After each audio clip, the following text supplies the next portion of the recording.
சிறப்பாக செயல்படுத்தி கொண்டிருக்கக்கூடிய என்னுடைய அன்பு தம்பி அக்னி கிருஷ்ணமூர்த்தி அவர்களை இந்த விழாவை, இந்த பயிற்சி முகாமை சிறப்பாக ஏற்பாடு செய்து இங்கே பண்ருட்டியில் நகர பொறுப்புகளை கவனித்து வருகிற மரியாதைக்குரிய வெற்றி அவர்களை, இந்த மேடையை அலங்கரித்து கொண்டிருக்கிற முன்னாள் ஒருங்கிணைந்த மாவட்ட தலைவர் மரியாதைக்குரிய நீண்ட நாள் இந்த பாரதிய ஜனதா கட்சியில் எங்களுக்கெல்லாம் வழிகாட்டி கொண்டிருக்கிற சுகுமாரன் அவர்களை, அண்ணா கிராமம் கிழக்கு ஒன்றியத்தினுடைய மண்டல் தலைவராக சிறப்பாக செயல்பட்டு கொண்டிருக்கிற அருமை தம்பி கோபிநாத் அவர்களை, பண்ருட்டி வடக்கு மண்டலுடைய மண்டல் தலைவர் தொழிலதிபர் லைலா ஐயனாவர் அவர்களே, நெல்லிக்குப்பம் நகரம் அன்பர் மரியாதைக்குரிய சுறுசுறுப்பான ஒரு பணிக்கு சொந்தக்காரர் மரியாதைக்குரிய மண்டல் தலைவர் கிருபானந்தன் அவர்களை, மாநில செயற்குழு உறுப்பினர் மரியாதைக்குரிய முன்னாள் பேசி அமர்ந்திருக்கக்கூடிய ராமர் அவர்களை, முன்னாள் மாவட்ட துணைத் தலைவர் மரியாதைக்குரிய செல்வகுமார் அவர்களை, செல்வம் அவர்களே,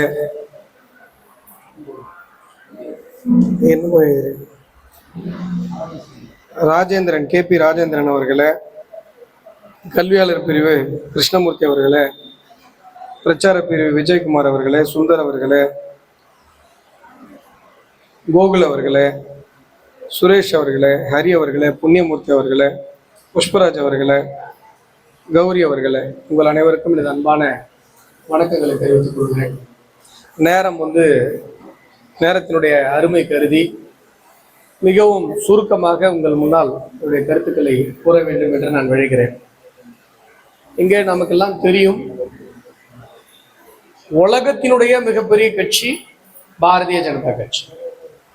உலகத்திலேயே பெரிய கட்சி, இந்தியாவில் இல்லை, உலகத்திலே பெரிய கட்சி. அப்போ உலகம் முழுசும் எத்தனை நாடுகள் இருக்கிறது, எவ்வளவு கட்சி இருக்கிறது, அப்படி அத்தனை கட்சிகள் அத்தனை நாடுகள் இருக்கும் பொழுதும் கூட உலக மக்கள் ஒரு கட்சியை உலகத்தினுடைய மிகப்பெரிய கட்சியாக வைத்திருக்கிறார்கள் என்று சொன்னால் அந்த கட்சி எப்படிப்பட்ட ஒரு கட்சியாக இருக்க முடியும்? பாரதிய ஜனதா கட்சி. என் மாவட்ட தலைவர் பேசும்பொழுது நிறைய திட்டங்களை உங்களுக்கு எல்லாம் சொன்னார். நிறைய விஷயங்கள் எல்லாம் பாஜக தான் கொடுக்குது அப்படின்னு சொல்லி. ரேஷன் கடையில அரிசி பருப்பு கொடுப்பது பாஜக. ரேஷன் கடையில அரிசி பருப்பு கொடுக்கிறது பாரத பிரதமர் நரேந்திர மோடி அவர்கள். இதை நீங்க நினைவில் வைத்துக் கொள்ள வேண்டும். மக்கள் இப்ப பின்னாடி நிறைய லேடிஸ் வந்திருக்காங்க. ஒரு விஷயத்தை புரிந்து கொள்ள வேண்டும். தமிழகத்தில் ஆட்சியில் அமைந்திருக்கிற எல்லா கட்சிகளுமே வெறுமனே மக்களை ஏமாற்றுகிற வெறும் நாடகங்களையும் பஞ்சு டைலாக்குகளையும் சினிமா மோகங்களையும் காட்டி ஏமாற்றி கொண்டிருக்கிறார்கள். ஆனால் இந்த தேசத்தில் ஒரே ஒரு தலைவன் மட்டும்தான் உண்மையை மக்களிடம் பேசிக் கொண்டிருக்கிறார் என்று சொன்னால் அந்த தலைவன் மோடி மோடி மோடி மட்டுமே. அந்த மனுஷன் 2014 பாரத பிரதமராக முதலில் அமரும் பொழுது இன்றைக்கு உலகளாவிய பல சாதனைகளை பாரத பிரதமர் நரேந்திர மோடி அவர்கள் செய்திருக்கிறார். பாகிஸ்தானுக்கு நமக்கும் போர் வந்தது. பாகிஸ்தானை ஒரே அடி ஆபரேஷன் சிந்தூர்ல அடிச்சார். பாகிஸ்தானால இனிமே எந்திரிக்கவே முடியாது. சீனா நம்மகிட்ட வாலாட்ட முடியல. உலக நாடுகளுடைய பிரதமர்கள் எல்லாம், உலக நாடுகளுடைய தலைவர்கள் எல்லாம் பாரத பிரதமர் நரேந்திர மோடி அவர்களை பார்த்தால் கையெடுத்து கும்பிடுறாங்க. பல நாட்டினுடைய பிரதமர்கள் நம்முடைய பாரத பிரதமர் நரேந்திர மோடி அவரது காலில் விழுந்து ஆசீர்வாதம் வாங்குறாங்க. இதுக்கு முன்னாடி இந்த மாதிரி ஏதாவது நடந்திருக்கா? இதற்கு முன்னாடி எத்தனையோ பிரதமர்கள் இருந்தாங்க, அவங்களுக்கெல்லாம் இந்த மரியாதை கிடைச்சிருக்கா? பாரத பிரதமர் நரேந்திர மோடி அவர்களுக்கு மட்டும்தான் உலகத்தினுடைய 36 நாடுகள் தன்னுடைய உயர்ந்த விருதை கொடுத்திருக்கிறது. வேற யாருக்கும் கொடுக்கல. வேற எந்த தலைவருக்கும் அப்படிப்பட்ட ஒரு அங்கீகாரம் கிடைத்ததில்லை. பாரத பிரதமர் நரேந்திர மோடி அவர்களுக்கு மட்டும்தான் கிடைத்திருக்கிறது. அது நம்ம எல்லாருக்கும் கிடைச்சிருக்கிற ஒரு பெருமை. இப்படிப்பட்ட உலக தலைவர் பாரத பிரதமர் நரேந்திர மோடி அவர்கள் முதலில் பாரத பிரதமராக அவர் பதவியேற்ற உடனே முதல்ல என்ன விஷயம் யோசிச்சார் தெரியுங்களா? என்ன விஷயம் யோசிச்சிருப்பார்? 2014 மோடி பிரதமராக அரியணையில் அமரும் பொழுது முதல்ல என்ன விஷயம் யோசிச்சார்? யாருக்காக யோசிச்சிருப்பார்? நம்முடைய நாட்டில் எந்த ஒரு பெண்மணியும் பாத்ரூம் இல்லைன்றதுக்காக காட்டு பக்கம் தெரு பக்கம் நைட்ல ஒதுங்கக்கூடாது. இந்த நாட்டில் எல்லாருக்கும் எல்லா வீட்லயும் பாத்ரூம் கட்டி கொடுக்கணும்னு தான் முதல்ல பாரத பிரதமர் நரேந்திர மோடி அவர்கள் கேட்டு முதல்ல. இப்ப இங்க இவ்வளவு பேர் எளிமையான குடும்பத்திலிருந்து லேடிஸ் வந்துருக்கு. எல்லார் வீட்லயும் கேஸ் சிலிண்டர் இருக்கா? எல்லார் வீட்லயும் கேஸ் சிலிண்டர் இருக்கா? அப்படியே கொஞ்சம் பிளாஷ்பேக் போவோமா? 2014 முன்னாடி எல்லார் வீட்லயும் கேஸ் சிலிண்டர் இருந்துதா? 2014 முன்னாடி 12 வருஷத்துக்கு முன்னாடி உங்க வீட்டுல யார் வீட்டுல கேஸ் சிலிண்டர் இருந்தது? யார் வீட்லயும் இல்ல. இன்னைக்கு எல்லார் வீட்டுக்கு வந்திருக்குன்னா யார் காரணம்? மோடி தான் காரணம். முன்னாடி எல்லாம் பணக்காரங்க வீட்டுல தான் கேஸ் சிலிண்டர் இருக்கும். முன்னாடி எல்லாம் பாத்தீங்கன்னா டிவி இருக்குல்ல, டிவி பார்த்தோன்னா பணக்காரங்க வீட்டுல தான் இருக்கும். அது கலர் டிவி ரொம்ப பணக்காரங்க வீட்டுல இருக்கும். அது போய் நம்ம ஜன்னல்ல உட்காந்துட்டு பார்க்கணும், ஒளியும் பார்க்கணும். அது மாதிரி கேஸ் சிலிண்டருங்கிறது மோடி வர்றதுக்கு முன்னாடி யார் வீட்டுல இருந்தது? பணக்காரங்க வீட்டுல மட்டும்தான் இருந்தது. இன்றைக்கு எல்லா ஏழைகளுடைய வீடுகளிலும் கேஸ் சிலிண்டரை கொண்டு வந்து சேர்த்தவர் பாரத பிரதமர் நரேந்திர மோடி அவர்கள். ஏன் சேர்த்தார் தெரியுமா? ஏன் சேர்த்தார்? மோடிட்ட கேக்குறாங்க, ஐயா நம்ம நாட்டுல 140 கோடி பேர் இருக்காங்க, எப்படிங்க எல்லா ஏழை வீடு, இவ்வளவு ஏழைகள் வீடு இருக்கிறது, எல்லா வீட்டுக்கும் கேஸ் சிலிண்டரை கொண்டு போய் சேர்க்கணும்னு சொல்றீங்க, எப்படிங்க? அவர் சொல்றாரு, நான் சாதாரண ஒரு குஜராத்ல ஒரு சாதாரண ஒரு கிராமத்துல பிறந்தேன். என்னுடைய அம்மா நான் ஸ்கூல் படிக்கும் போது அந்த புகை அடுப்புல அந்த ஊதாங்கோலை வச்சு ஊதுவாங்க, ஊதி அந்த சமையலை பண்ணுவாங்க. அப்ப நான் யோசிச்சேன், என்னுடைய அம்மா இந்த மாதிரி புகை அடுப்புல சமைக்குது, நமக்கு வாய்ப்பு கிடைத்தால் இந்தியாவுல ஒரு அம்மா கூட புகை அடுப்புல சமைக்க கூடாதுங்கிற ஒரு நிலைமை நான் உருவாக்குவேன்னு சொல்லி பாரத பிரதமர் நரேந்திர மோடி அவர்கள். எனக்கு கைத்தட்ட கூடாதுன்னு சொல்லிட்டீங்களா?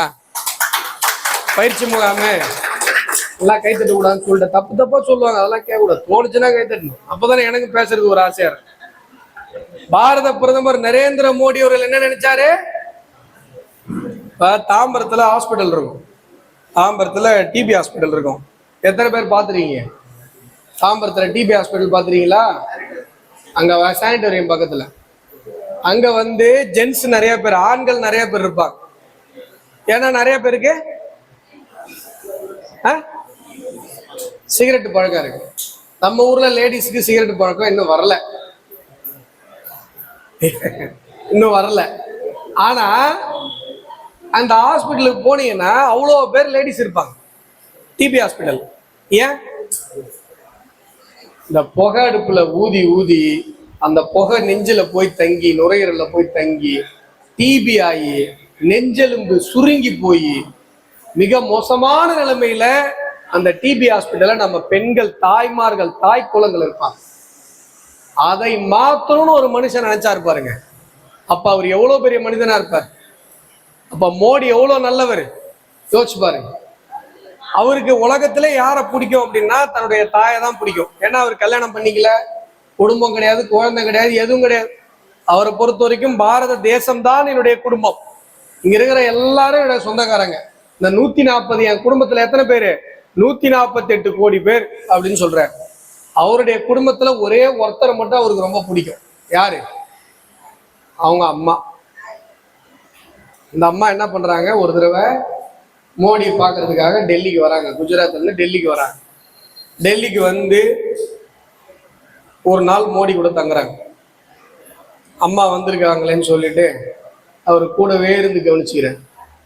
அங்க பிரதமருடைய வீட்டுல கார்டன்லாம் இருக்கும் இல்லையா, தோட்டம்லாம் இருக்கும், மயில் மாடெல்லாம் இருக்கும். அதெல்லாம் சுத்தி காட்டுறாரு. அம்மா இங்க பாருங்கம்மா, கவர்மெண்ட்ல எனக்கு இவ்வளோ பெரிய வீடு கொடுத்துருக்காங்க, இங்க பாருங்க மயில்லாம் இருக்கு பாருங்க, இங்க பாருங்க இங்க உள்ள பசுமாடெல்லாம் வளர்க்குறோம் பாருங்க அப்படின்னு அப்படியே சுத்தி காட்டி ஒரு 2 மணி நேரம் அம்மா கூட ஸ்பெண்ட் பண்ணிடுறேன். எவ்வளவு நேரம்? அந்த அம்மா என்ன பண்ணிட்டாங்க, ஒரு நாள் இருந்தாங்க. அடுத்த நாள் என்ன சொல்லிட்டாங்க, தம்பி இது லாய்க்கப்படாது, நான் குஜராத்துக்கு கிளம்புறேன். இவர் கேட்குறாரு, அம்மா என்னம்மா நான் உங்களை ஏதாவது சரியா கவனிச்சு இல்லையா, வந்ததும் வராதுமா ஒரே நாள்ல வீட்டுக்கு போறேன்னு சொல்றீங்களே. தம்பி நான் உன்னை இந்த தேசத்துக்காக தத்து கொடுத்துட்டேன், நீ என் புள்ள இல்ல, இந்த தேசத்துடைய புள்ள. நான் இங்கே பிரதமர் அலுவலகத்திலே இருந்தேன்னு சொன்னா நீ என்ன கவனிச்சுக்கிறதுக்காக ஒரு நாளைக்கு 2 மணி நேரம் செலவு பண்ற. அந்த 2 மணி நேரத்தை இந்த தேசத்தினுடைய மக்களுக்காக நீ செலவு செய்யணும்னு சொல்லி அந்த அம்மா சொன்னாங்க. இது ஏதோ 1950 நடந்தது, 1850 நடந்தது, காமராஜர் இருந்தார், இப்படி பழைய கதை இல்லை, இன்னைக்கு நடக்குது. அப்படிப்பட்ட பாரத பிரதமருடைய அம்மா இறந்து போறாங்க. நேரா ஃப்ளைட்டு பிடிச்சி குஜராத்துக்கு போய் அந்த தாயினுடைய அந்த பிரேதத்தை தன்னுடைய தோல்ல சுமந்து கொண்டு போய் அடக்கம் பண்ணிட்டு 2.5 மணி நேரத்துல திரும்ப வந்து பாரத பிரதமருடைய தன்னுடைய பணிகளை ஒரு மனிதன் கவனித்தார் என்று சொன்னார். இங்க யாராவது அது மாதிரி பெரிய ஆளுங்களுடைய அம்மாக்களோ அப்பாக்களோ இல்ல யாராவது பெரிய அரசியல்வாதிகளுடைய அம்மா அப்பா செத்து போயிட்டா நம்மள சும்மா வருவாங்களா? அந்த டிவிக்காரனுங்க 4 புறா அதெல்லாம் போடுவானுங்க. அந்த அந்த டெட் பணத்தை எடுத்து டெட் பாடி எடுத்துட்டு இருக்காங்க, அது சட்டியை வச்சு சுத்துறாங்க, இவர் வந்தாரு, அவரு நடக்குதா இல்லையா? ஆனா பாரத பிரதமர் நரேந்திர மோடி அவருடைய தாய் இறந்த போது சில மணி நேரங்களிலேயே போய் அந்த இறுதி சடங்குகளை முடித்து விட்டு எனக்கு இந்த தேசம்தான் முக்கியம், எனக்கு இந்த தேசம்தான் முக்கியம் என்பதை சொல்லி கொடுத்தது என்னுடைய அம்மான்னு சொல்லிட்டு வந்தார். இப்படிப்பட்ட ஒரு தலைவரை இன்றைக்கு பாரத தேசம் பெற்றிருக்கிறது என்று சொன்னால் அவர் அந்த பெருமகன் வாழுகிற காலத்துல நம்ம எல்லாம் வாழறோம்னு சொன்னா நமக்கெல்லாம் பெரிய புண்ணியம். இது சிந்திச்சு பார்க்கணும். இந்த 12 வருஷத்துல என்னென்னலாம் மாறி இருக்கு, என்னென்னலாம் மாறி இருக்கு. நம்ம ட்ரெயின்ல வியாபாரம் பண்றவங்க இருக்கீங்க, 12 வருஷத்துக்கு முன்னாடி ட்ரெயின் எப்படி இருந்தது, இப்ப எப்படி இருக்குது? ஃபாரின் ட்ரெயின் மாதிரி மாறி இருக்கா இல்லையா? நிறைய ட்ரெயின் மாறி இருக்கு. மாறி இருக்கா இல்லையா? மாறி இருக்கு. இப்ப நீங்க என்கிட்ட சொன்னீங்க, நான் அதை பேசியிருக்கேன். இப்ப கூட வெற்றி வேல் அவர்கள்ட்ட தான் பேசிட்டு இருந்தேன். இப்ப மீட்டிங் முடிஞ்ச உடனே என்கிட்ட வருவாங்க, எப்பா உங்ககிட்ட இந்த விஷயத்த சொன்னமே என்னாச்சுன்னு கேட்பாங்க. இதை பாருங்க என்னென்னலாம் பண்ணியிருக்கேன், பார்ப்போம், ஃபாலோ பண்ணிட்டு இருக்கேன். இதுக்கு மேலேயும் நடக்கலைன்னா நானே உள்ள வரேன், நான் என் தலைமையிலே போராட்டம் பண்ணுவோம்னு சொல்லிட்டேன். பாஜக மக்களுக்காக இருக்கிறது, பாஜக மக்களுக்காக இருக்கிறது. இன்றைக்கு இங்க இருக்கிற எல்லாருமே, எங்க மாவட்ட தலைவர், எங்களுடைய முன்னாள் மாவட்ட தலைவர், எங்களுடைய மண்டல் தலைவர், எல்லாரும் பாருங்க, இங்க இருக்கிற தலைவர்கள்லாம் பாருங்க, யாராவது ஒரு பைசா மக்கள் காசை எடுத்தவங்க இங்க இருக்காங்களா பாருங்க. எல்லாருமே எங்களுடைய சொந்த காசை போட்டுதான் கட்சிக்காக மக்களுக்காக வேலை செஞ்சுட்டு இருக்கோம். ஏன்னா எங்களுடைய கட்சி எங்களுக்கு அப்படி சொல்லி கொடுக்குறது, என்னுடைய கட்சி சொல்லி கொடுக்குது. ஏன் அப்படி? ஏன் அப்படி? இதோ இங்க 2 பேர் வச்சிருக்கிறோம் படம். அவரு ஷியாமா பிரசாத் முகர்ஜி, இவரு பண்டிட் தீனதயாள் உபாத்யாயா. இவங்க 2 பேரு தான் பாரதிய ஜனதா கட்சியான தாய் கழகமான ஜனசங்கத்தினுடைய முன்னோடி தலைவர்கள். அவரு தான் ஜனசங்கத்தை தோற்றுவித்தார், ஷியாமா பிரசாத் முகர்ஜி அவர்கள். ஷியாமாஜி அப்படின்னு ஞாபகம் வச்சுக்கோ. இவரு பண்டிட் தீனதயாள் உபாத்யாயா. சுரேஜ், உங்க கடமை உணர்ச்சிக்கு ஒரு அளவே இல்லையா? இருங்க இருங்க ஒரு நிமிஷம் இருங்க, இதை முடிச்சிடறேன் நான். அப்ப அந்த இருங்க ஒரு நிமிஷம் இருங்க. ஷியாமா பண்டிட் தீனதயாள் உபாத்யாயா அவர்கள், இவங்க 2 பேரும் இந்த அமைப்பை, இந்த கட்சியை தோற்றுவித்த தலைவர்கள். 2 பேருமே இந்த தேசத்திற்காக, இந்த மண்ணிற்காக, இந்த மக்களுக்காக தங்களுடைய உயிரை தியாகம் செய்தவர். செத்து போன தொண்டர்கள் அல்ல, தலைவர்கள் செத்து போனாங்க. எல்லா கட்சியிலும் என்ன பண்ணுவாங்க, தொண்டர்களை தூண்டி விட்டு தீக்கு குளிக்க வச்சு இந்தியா திருப்ப போராட்டத்தில் எத்தனை பேர் செத்து போனா? அதனால திமுக வளர்ந்தது. இன்னைக்கு நாம் தமிழர் கட்சியில செத்து போனாங்க, மதிமுக தனியா வரும்போது செத்து போனாங்க. எல்லா கட்சியிலையும் தொண்டர்களை என்ன பண்ணுவாங்க, சாதாரண நம்மள மாதிரி சாதாரண வீட்டு இளைஞர்களுடைய மூளையை செலவு செஞ்சு போய் மண்ணெண்ணெய் டப்பா எடுத்துட்டு போய் கொளுத்திட்டு சாப்பிடான்னு. ஆனா பாஜக தொண்டர்களது உயிரே அல்ல, தலைவர்களது உயிரை தியாகம் செய்து எங்களுடைய இயக்கத்தை ஆரம்பித்த தலைவர்கள் தங்களுடைய உயிரை தியாகம் செய்திருக்கிறார். இந்த மண்ணை விட்டு காஷ்மீர் போய்விடக் கூடாது என்பதற்காக ஷியாமா பிரசாத் முகர்ஜி தன்னுடைய உயிரை துறந்தார். இந்த தேசத்துல இந்திய நாட்டினுடைய சொந்த தத்துவம், இந்திய தன்மை, இந்திய பாரம்பரியம், இந்திய கலாச்சாரம், இந்திய வாழ்வியல் முறை, இந்திய அரசியல் தத்துவம் இவையெல்லாம் பேசப்பட வேண்டும் என்பதற்காக தன்னுடைய உயிரை கொடுத்தவர் பண்டிட் தீனதயாள் உபாத்யாயா. ரயில்ல மர்மமான முறையில் அவரை கொண்டாங்க. காஷ்மீர் மண்டை விட்டு போயிடக்கூடாதுன்றதுக்காக ஷியாமா பிரசாத் முகர்ஜி அங்க போற ஜெயில வச்சு அடிச்சு கொள்றாங்க. 2 தலைவர்களது உயிரை தியாகம் செய்திருக்கிறோம். அந்த தலைவர்களது தியாகம் எங்களது ஒவ்வொருவரது உழைப்பிலும் ஒவ்வொருவரது வேர்வையிலும் இருக்கு. அதெல்லாம் பாஜக காரன் பணத்துக்கு ஆசைப்பட மாட்டான். பாஜக காரன் பதவி சுகத்துக்கு ஆசைப்பட மாட்டான். பாஜக காரன் எதற்காக வேலை செய்கிறான் என்று சொன்னால் பாரத மாதாவிற்காக வேலை செய்கிறான். மற்ற கட்சியில யாராவது ஒரு தனி மனிதனுக்கு போய் சலாம் போடணும், இல்லைன்னா போய் ஏதாவது ஒரு குடும்பத்துக்கு போய் முறவாசல் பண்ணணும். ஆனா பாஜக காரன் எவனும் எந்த தனி மனிதனுக்கும் வேலை செய்ய வேண்டிய அவசியம் இல்லை. எல்லா பாஜகவினரும் பாரத பிரதமர் நரேந்திர மோடி அவர்கள் தொடங்கி இங்க இருக்கிற எங்களை போன்ற சாதாரணமான தொண்டர்கள் வரை எல்லோருமே இந்த இந்திய தேசத்திற்காக சேவை செய்து கொண்டோம். இதை விட ஒரு சிறப்பான ஒரு கட்சி எங்க கிடைக்கும்? மாவட்ட தலைவர் பேசும்போது சொன்னார், போறவங்க விருப்பம் இருந்தா ஐசோலேஷன்ல இருக்கவங்க எல்லாம் போயிடுங்கன்னு. வேணாம், யாரும் போகாதீங்க, அந்த பக்கம் பாதாள கிணறு. அவ்வளவுதான் நான் சொல்லுவேன்.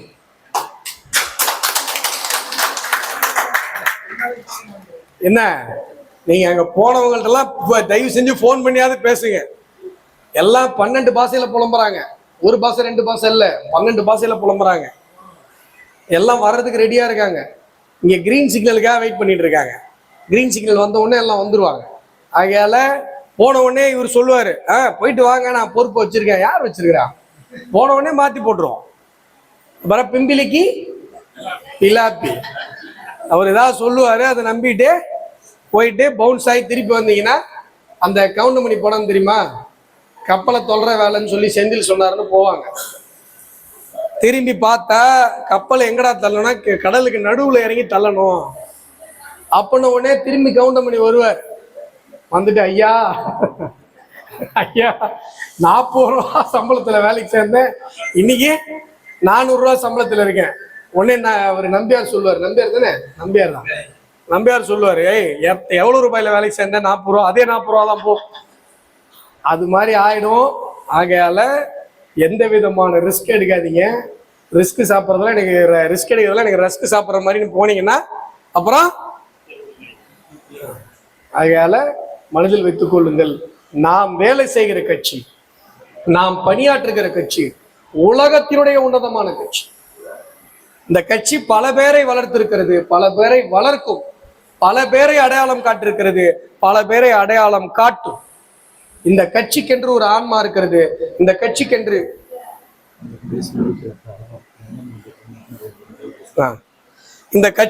ஒரு ஆன்மா இருக்கிறது. இந்த கட்சிக்கென்று பல உயிர்கள் தங்களுடைய வாழ்க்கையை, உயிரை தியாகம் செய்திருக்கிறது. எத்தனை பேர்? நம்முடைய ஆடிட்டர் ரமேஷ் அவர்கள் மாநில பொதுச் செயலாளராக இருந்தவர் இந்த சித்தாந்தத்திற்காக உயிரை கொடுத்தார். அவருடைய ஆன்மா நம்மை சுற்றி கொண்டிருக்கிறது. ஒரு மீட்டிங் நடத்துறோமா, அவர் இங்க உட்கார்ந்துருக்கார். ஷியாமா பிரசாத் முகர்ஜி உட்கார்ந்திருக்கார். பண்டிட் தீனதயாள் உபாத்யாயா அவர்கள் நம்மிடையே உட்கார்ந்திருக்கிறார். இந்து முன்னணியில உயிரை கொடுத்த நூற்றுக்கணக்கான நம்முடைய சகோதரர்களது ஆன்மா நம்முடன் உட்கார்ந்திருக்கிறது. இந்த அமைப்பிற்கு துரோகம் செய்தவர்கள் நன்றாக இருக்க முடியாது. நான் சாபம் விடல, தயவு செஞ்சு சாபம் விடுறேன்னு தப்பா நினைச்சுக்காதீங்க.